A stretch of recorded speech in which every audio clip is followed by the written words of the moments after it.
Les Hunters, ces combattants au pouvoir incroyable utilisant des capacités hors normes pour faire face aux créatures des donjons. Les plus puissants d'entre eux sont les chasseurs de rang S et au-dessus se trouvent les chasseurs de rang Nation, des guerriers capables de finir les donjons les plus dangereux à eux tout seuls. Dans cette vidéo, je vais hiérarchiser et expliquer les compétences et les faits d'armes des 10 meilleurs chasseurs de rang S de solo leveling. Choi Jung-in, aussi connu comme étant le soldat ultime, il est le maître de la guilde des chasseurs, la plus puissante guilde de Corée du Sud. C'est un hunter de type mage maîtrisant le feu et pouvant lui donner la forme qu'il souhaite. Lors du raid de l'île de Jeju, il nous montre qu'il peut créer des lances pour le combat à distance ou de puissantes boules de feu pouvant réduire en cendres un boss de rang A d'un donjon. On le verra aussi transformer ses flammes en cage pour piéger les fourmis de rang inférieur qui ont le potentiel d'un chasseur de rang B. Et pour terminer ses adversaires, Jung-in peut créer un immense dragon de flammes pouvant noyer son adversaire dans un torrent ardent. Choi Jung-in est l'un des hunters ayant la magie la plus versatile que l'on peut voir de tout solo leveling. Il est aussi très important pour l'organisation mondiale des chasseurs car il est souvent appelé aux réunions, qui réunit tous les meilleurs combattants du monde entier. Il représente souvent la Corée, ce qui fait de lui l'un des chasseurs les plus importants politiquement après Song Jin-woo. Cha-Eun, connue pour avoir le surnom de danseuse, Cha-Eun est le vice-maître de la guilde des chasseurs. Elle est le bras droit de Choi Jung-in, c'est une chasseuse de type assassin, extrêmement habile dans le maniement de l'épée qu'aux techniques d'arts martiaux. Lors de l'entraînement des classes S avant le combat de l'île de Jeju, elle n'eut aucun mal à défaire à main nue une chasseuse d'élite japonaise. Ses mouvements sont agiles et gracieux. Ils n'ont eu aucun mal à trancher le corps robuste de la reine des fourmis. Elle possède aussi des compétences à l'épée comme tremblement, qui fait trembler la terre pour provoquer l'ennemi,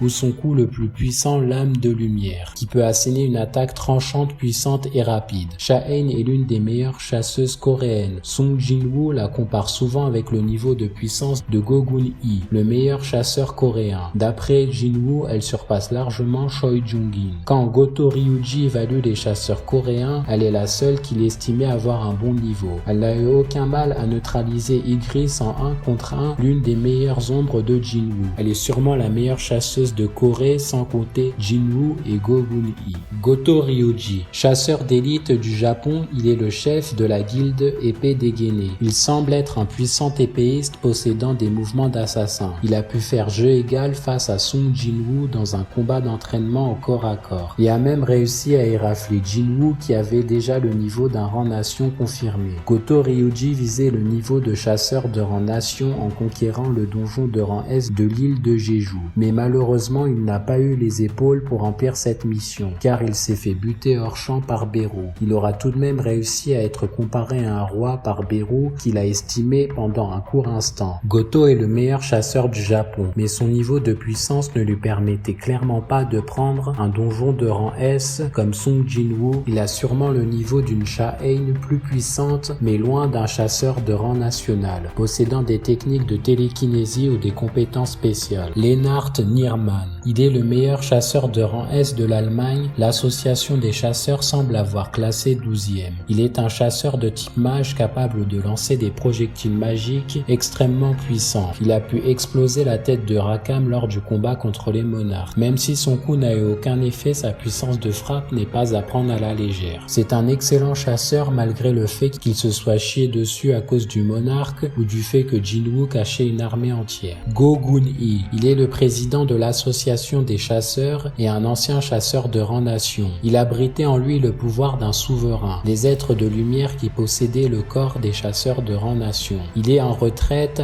à cause de son vieillage. Malgré ça, il lui reste assez de puissance pour mettre des coups de pression légendaires lors de négociations. Il n'a aucun mal à broyer une table comme une barre de Kinder ou à faire voler Woo Jin-chul lors de ses entraînements. On aura un aperçu de sa force quand il se battra possédé par un être de lumière contre le monarque des glaces contre lequel il rivalisera, même si ce n'était que temporaire. Go Gun-hee était sûrement le plus puissant chasseur de Corée avant Song Jin-woo. Tous les pays étrangers mentionnent son nom avec respect. Il était aussi l'un des meilleurs chasseurs au classement mondial. Christopher Reed, un chasseur de rang nation américain, capable d'utiliser une technique de métamorphose comme Baekhyun. Sa transformation lui donne l'apparence d'un cyclope recouvert de flammes. Chacun de ses coups peut réduire en cendres une zone entière. Il aura été défait par 3 monarques. Même si les monarques sont des lâches, estimés devenir à 3 pour se débarrasser de lui, Reed devait être un sacré combattant. Sachant que les rangs nations possèdent des compétences de télékinésie, malgré son apparition courte,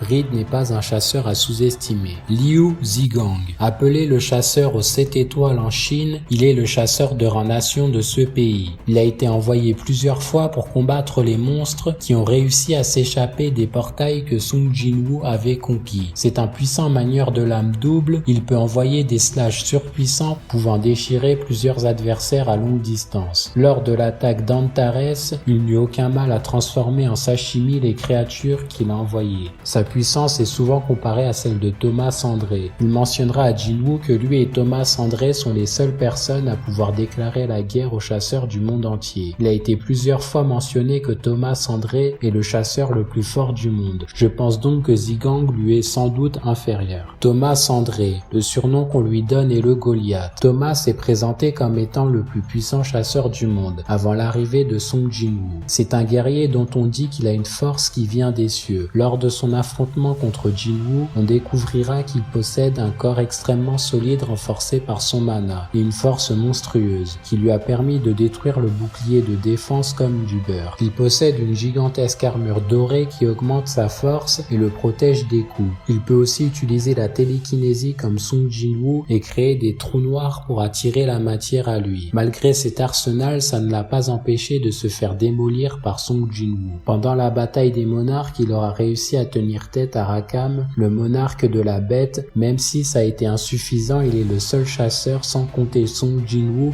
à pouvoir combattre un monarque sans mourir instantanément. Sung Il-wan, c'est le père de Sung Jin-woo. Il a été chasseur avant d'avoir pu être sauvé par les dirigeants. Ils lui ont donné la force d'un fragment de lumière, autrement dit un pouvoir équivalent au rang nation. On nous mentionnera plusieurs fois qu'il était un puissant combattant. Hwang Dong-soo fut impressionné par le palmarès de donjons qu'il a fermé. Quand Hwang Dong-soo menace Il-wan de tuer Jin-woo, il n'eut aucun mal à le mettre hors d'état de nuire. Quand les monarques éliminaient les rangs nations, l'association des chasseurs jugeait qu'il avait les capacités pour les vaincre. Lors de l'éveil de Jin-woo, il réussit l'exploit de tenir tête à 2 monarques sous leur véritable forme. C'est un maître dans le maniement des dagues et possède une vitesse de réaction hors norme, à tel point que les 2 monarques ont failli se blesser car ils n'arrivaient pas à le suivre des yeux. Il a pu supporter le pouvoir que les dirigeants lui ont donné. Sung Il-wan est sans doute l'un des meilleurs chasseurs humains de solo leveling. Sung Jin-woo, le monarque des ombres est le plus puissant chasseur de solo leveling. Il est passé de rang E à rang nation grâce au système de l'architecte, ce qui lui a permis d'utiliser le pouvoir du monarque des ombres à pleine puissance. Jin-woo est un combattant surpuissant qui mélange flow et puissance. Il humiliera les meilleurs chasseurs en partant du coup de pression au meilleur chasseur d'un pays à tabasser le meilleur chasseur du monde. Il aura fermé 2 donjons de rang S et a réussi à éliminer tous les monarques à lui tout seul. Il finira par maîtriser les pouvoirs d'Ashborn, le monarque des ombres, et à se créer une armée surpuissante d'ombres